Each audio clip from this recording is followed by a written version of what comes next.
最近嘅天氣，喉嚨乾、皮膚乾，成個人都好似好缺水咁。煲翻個靚女秋日必食嘅清潤粟米銀耳羹，簡單快手，半個鐘就搞掂，又潤又滑，飲完成個人都水潤翻晒。用嚟煲糖水，我哋要買呢隻黃白相間嘅金銀粟米，特別清甜多汁。仲有百合乾、銀耳同埋冰糖，銀耳都係用翻呢隻，唔使洗唔使浸，就4樣嘢，好簡單。直接用刀將粟米粒成排切落嚟係最簡單嘅，中意碎啲嘅口感就再稍微加多幾刀。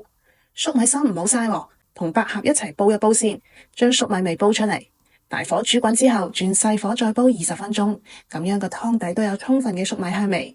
時間到啦，將粟米芯撈出嚟，加入粟米粒、銀耳仲有冰糖，冚翻個蓋再煮10分鐘，最後將馬蹄粉水加入去攪一攪佢，煮翻滾，變得微微透明濃稠就可以關火啦。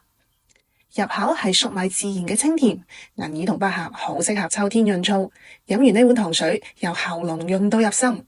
周末喺屋企煲翻個糖水俾自己同屋企人啦。還原港式家常味就係咁簡單。我係黃小嘉，下期再見。